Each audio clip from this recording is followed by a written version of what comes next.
الحمد لله نحمده ونستعينه ونستغفره ونؤمن به ونتوكل عليه ونعوذ بالله من شرور أنفسنا ومن سيئات أعمالنا من يهده الله فلا مضل له ومن يضلله فلا هادي له ونشهد أن لا إله إلا الله وحده لا شريك له ونشهد أن سيدنا ومولانا محمدا عبده ورسوله صلی اللہ علیہ وعلی آلہ واصحابہ وبارک وسلم تسلیما کثیرا کثیرا اما بعد قال اللہ تبارک وتعالی فی القرآن الکریم والفرقان العظیم اعوذ باللہ من الشیطان الرجیم بسم اللہ الرحمن الرحیم لن ینال اللہ لحومها ولا دماؤها ولكن ینالہ التقوی منکم صدق اللہ مولانا العظیم۔ میرے محترم بزرگوں، دوستوں اور نوجوان ساتھیوں، اللہ تبارک و تعالیٰ نے ہمیں بہت سے ایسے مواقع عطا کیے ہیں کہ جن کے ذریعے ہم اللہ تبارک و تعالیٰ کے بہت زیادہ قریب پہنچ سکتے ہیں۔ یہ ذی الحجہ کا مہینہ چل رہا ہے۔ اس مہینے میں بہت سی ایسی عبادتیں ہیں جو اللہ تبارک و تعالیٰ کو بہت زیادہ پسندیدہ ہے۔ اس مہینے کے اندر روزے رکھنا اللہ تبارک و تعالیٰ کو بہت زیادہ پسند ہے۔ حدیث میں یہاں تک آیا ہے، اللہ کے رسول صلی اللہ علیہ وسلم نے یہاں تک ارشاد فرمایا ہے کہ ذی الحجہ کے ہر دن کا روزہ پورے سال کے روزے کے برابر ہے، یعنی ذی الحجہ کے ہر دن کے روزے کا ثواب پورے سال روزے کے ثواب کے برابر ہے۔ ہر رات عبادت کا ثواب شب قدر کے برابر ہے۔ تو اس مہینے کے اندر اللہ تبارک و تعالیٰ نے بہت ساری عبادتیں رکھی ہیں۔ سب سے بڑی عبادت اس مہینے کے اندر جو اللہ تبارک و تعالیٰ کو بہت زیادہ محبوب ہے، وہ عبادت ہے قربانی، خون بہانا۔ خون بہانا یعنی قربانی کرنا اللہ تبارک و تعالیٰ کو اس مہینے کے اندر سب سے زیادہ محبوب ہے۔ جیسا کہ حدیث کے اندر نقل کیا گیا ہے، حضرت عائشہ رضی اللہ تعالی عنہا روایت کرتی ہیں کہ جناب رسول اللہ صلی اللہ علیہ وسلم نے ارشاد فرمایا کہ ذی الحجہ کے مہینے میں اللہ تبارک و تعالیٰ کو سب سے زیادہ پسندیدہ جو عمل ہے وہ خون بہانا ہے، یعنی قربانی کرنا ہے۔ سوال پیدا ہوتا ہے کہ قربانی کیا چیز ہے؟ جواب ہمیں حدیث میں ملتا ہے۔ حدیث کے اندر ہے، صحابہ اکرام رضوان اللہ تعالی علیہم اجمعین نے اللہ کے رسول صلی اللہ علیہ وسلم سے یہ سوال معلوم کیا تھا، یا رسول اللہ قربانی کیا چیز ہے؟ اللہ کے رسول صلی اللہ علیہ وسلم نے ارشاد فرمایا تھا کہ قربانی تمہارے والد، تمہارے باپ حضرت ابراہیم علیہ السلام کی سنت ہے۔ یہ سنت وجود میں کس طرح آئی ہے؟ دراصل واقعہ یہ پیش آیا کہ اللہ تبارک و تعالیٰ نے حضرت ابراہیم علیہ السلام کو بڑھاپے میں اولاد دی، حضرت اسماعیل علیہ السلام جیسا بیٹا عطا فرمایا۔ دعاؤں کے بعد، اللہ سے مانگنے کے بعد بڑھاپے میں اولاد پیدا ہوئی۔ ایسی اولاد جو دعاؤں کے بعد پیدا ہو رہی ہو، بڑھاپے میں پیدا ہو رہی ہو، جو بڑھاپے کا سہارا بن رہی ہو، ظاہر سی بات ہے دل کے اندر اس کی محبت بہت زیادہ ہوتی ہے۔ لہٰذا حضرت ابراہیم علیہ السلام کو اپنے فرزند حضرت اسماعیل علیہ السلام کی محبت بہت زیادہ تھی۔ اب اللہ تبارک و تعالیٰ تو اپنے قریبی بندوں کا امتحان لیتا ہے، ان کو آزمائش کے اندر ڈالتا ہے۔ لہٰذا اللہ تبارک و تعالیٰ نے حضرت ابراہیم علیہ السلام کا بھی امتحان لیا۔ اللہ تبارک و تعالیٰ نے خواب کے ذریعے ابراہیم علیہ السلام تک یہ پیغام پہنچا دیا کہ آپ ہمارے لیے اپنے بیٹے اسماعیل علیہ السلام کی قربانی کرو۔ یہ خواب دیکھا تو سمجھ گئے کہ اللہ تبارک و تعالیٰ کی طرف سے یہ حکم ہے۔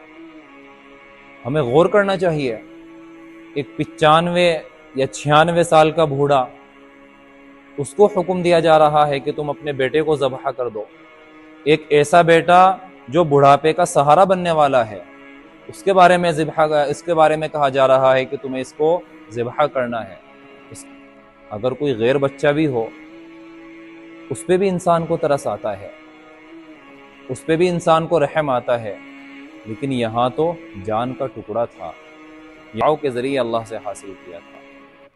اللہ تبارک و تعالیٰ کا حکم آ گیا کہ اپنے بیٹے کو ذبح کرو۔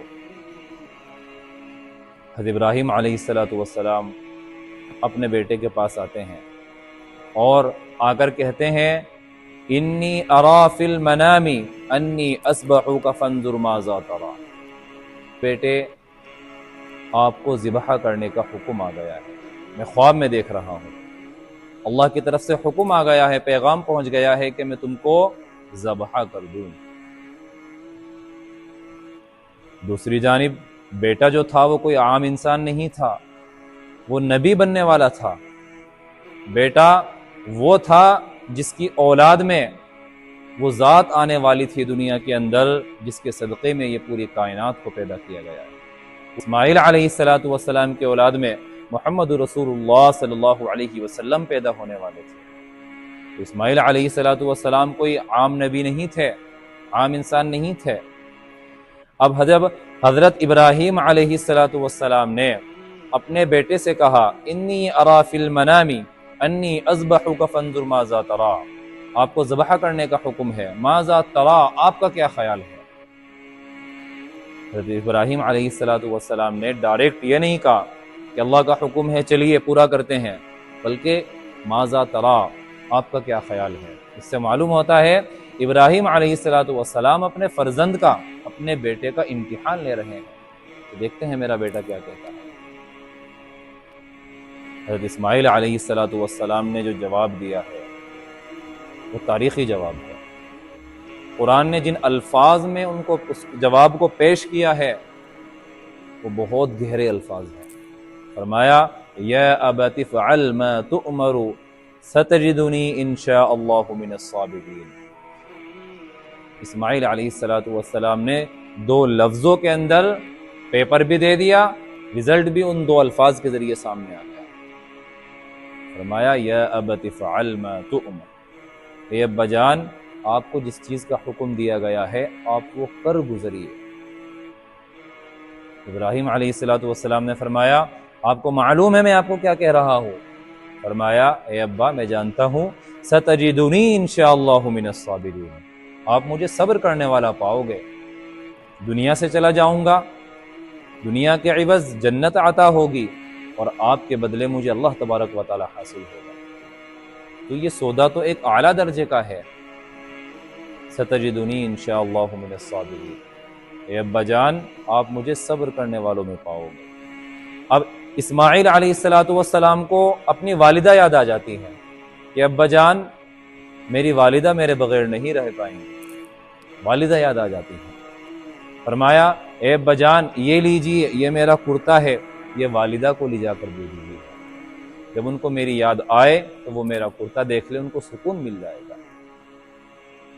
آگے فرمایا اے ابا جان جب آپ مجھ کو ذبح کر دیں تو اپنے کرتے میں اسی جگہ میری تدفین کر دینا، مجھے گھر مت لے کر جانا، اس لیے کہ اگر والدہ مجھ کو ذبح شدہ دیکھیں گی تو ان کو بہت زیادہ تکلیف ہوگی، وہ اس غم کو برداشت نہیں کر پائیں گے۔ ایک بچہ کہہ رہا ہے، اتنی عقل کی بات کر رہا ہے ایک بچہ، وہ کوئی معمولی بچہ نہیں تھا، وہ نبی بننے والا تھا، اس کی اولاد میں سے جناب رسول اللہ صلی اللہ علیہ وسلم دنیا کے اندر تشریف لانے والے تھے۔ یہی بچہ کہتا ہے ابا جان جب آپ مجھے ذبح کریں تو میرے ہاتھ پیر اچھی طریقے سے باندھ لینا، جب آپ مجھ کو ذبح کریں تو مجھے موندھا لیٹانا، تاکہ میری آنکھیں آپ کی آنکھوں سے نہ مل پائیں، ممکن ہے کہ آپ کے دل میں رحم آ جائے اور اللہ کی اطاعت کا جذبہ جو آپ کے دل میں ہے وہ کم ہو جائے، لہٰذا مجھے موندھا لیٹانا۔ چنانچہ ابراہیم علیہ السلام نے ایسا ہی کیا، آپ کو موندھا لیٹا دیا۔ ابراہیم علیہ السلام کا ایک ہاتھ آپ کے سر پر ہے، ایک ہاتھ میں آپ کے بال ہیں، دوسرے ہاتھ میں چھری ہے اور گھٹنا حضرت اسماعیل علیہ السلام کی کمر پر۔ کیسا منظر ہوگا، کیا حالت ہوگی۔ یہ وہ وقت تھا جب زمین خاموش تھی، آسمان دیکھ رہا تھا، فرشتے تعجب میں تھے، کائنات کا ذرہ ذرہ اس بات میں منہمک تھا۔ اس لیے کیسی محبت ہے، آخر یہ کیسی محبت ہے۔ محبوب کے حکم کے اوپر کتنی محبوب چیز قربان کی جا رہی ہے، آخر یہ کیسا حکم ہے، یہ کیسی محبت ہے۔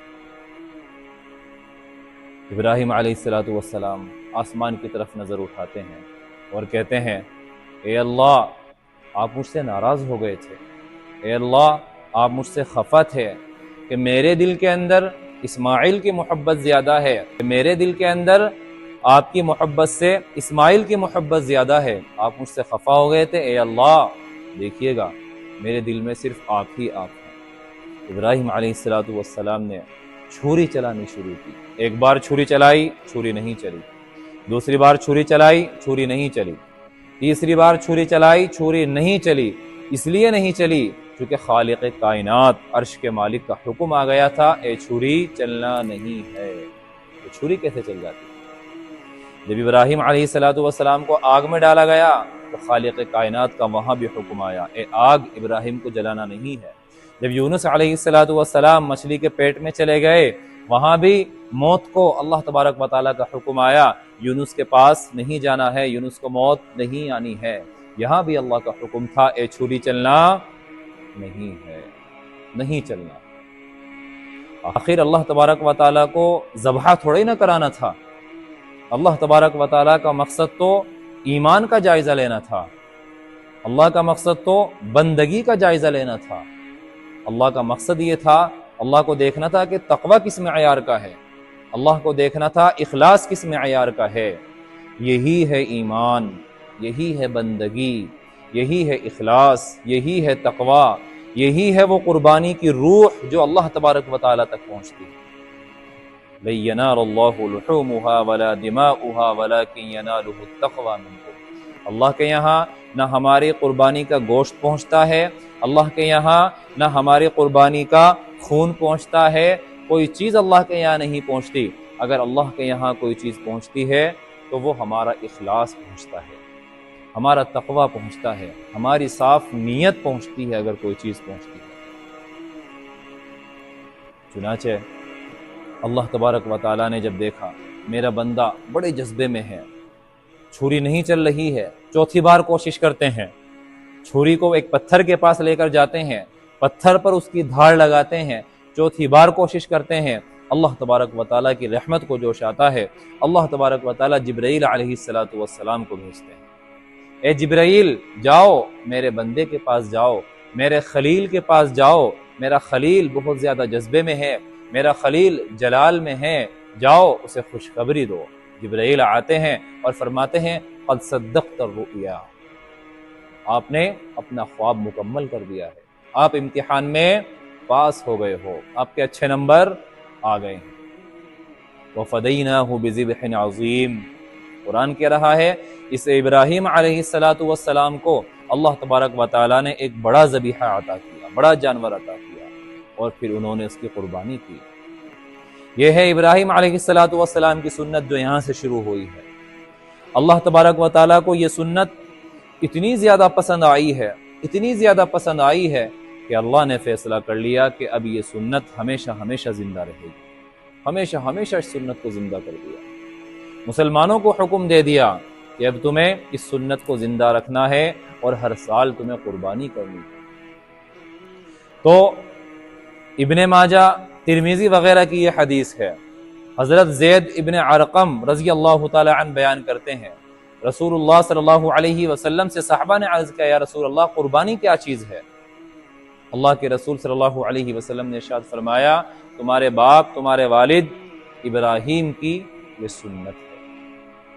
اللہ کو یہ قربانی اتنی زیادہ پسند آئی کہ قربانی کے ہر جز کے عوض اللہ تبارک و تعالیٰ نے قربانی کرنے والے کے لیے اجر و ثواب کے ڈھیر لگا دیے۔